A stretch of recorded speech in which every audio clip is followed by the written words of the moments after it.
Yo, guess what? I want to talk about play.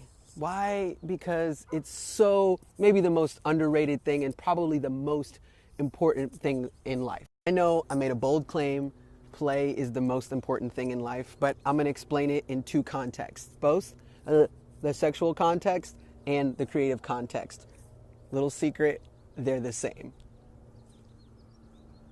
So first things first, right? From the biological side, sex is the conditions under which new life can be formed, right? You get like sperm and the egg and then like sort of, chemical polarities of hormones, etc., right? But I also want to talk about the abstract, intellectual, and emotional side. Just wanted to drop that in your head for a second, but I really want to talk about why play is so undervalued. And it's really undervalued in our world because the stakes are low, right? The consequences of the actions that happen inside of a game don't affect things outside of the game. You die in Mario, you don't actually die. This might make things that happen inside of the container of play seem trivial, but what it affords you is an opportunity to explore ways of doing and being that don't necessitate you suffering any harsh consequences for quote-unquote failure. So you have more freedom. There's something divine about this container of play because it allows us to do things we could never do in the real world or in the social world. We could just jump off the cliff in Mario or throw paint on the canvas or play the drums as loud as we want, exploring our limits without the hindrance of morality or consequence. When we have the opportunity to explore our limits, to take full deep breaths and explore our fantasies and our imagination, then we get to learn who we really are, what's nascent within us, what's underneath all of the social performance that we have to do out in the real world. There's also something really sacred about play because it's not really valuable in an economy or in a market. It's sacred to us, right? We can do things and explore our curiosity without having to worry about pleasing others. We can learn to please ourselves, love ourselves. Self-pleasure, right?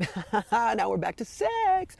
Okay, so masturbation, right? Playing with yourself is literally what we're talking about. And this is the area where you get to explore pleasuring yourself. It's the same thing in the artist studio. They get to just mess around and explore what pleases them creatively. I personally don't think of pleasuring yourself sexually or creatively as an indulgence. I think of it as a necessity so that I can understand the compromises that I'm stepping into when I move through society, right? I can say this is what I would be doing if I lived in a vacuum, but I don't. And so I'm going to limit myself intentionally, right? For the sake of morality. Play is a space of benevolent selfishness where I can give myself all that I need without taking from someone else or without being responsible for someone else's experience. So that way when I go into society, I don't feel like I'm giving more than I have. I've already filled my own tank up and now I have room to share.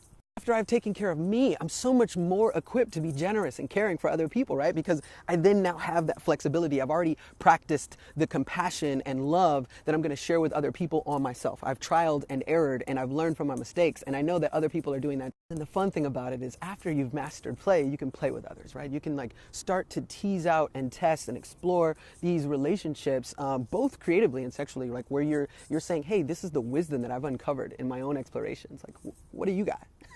So I don't think of it as master bait. I think of it as master play. And so if I can master play, right, then I'm a much better lover, both physically in a sexual sense, but also creatively in an interpersonal sense, right? Master play.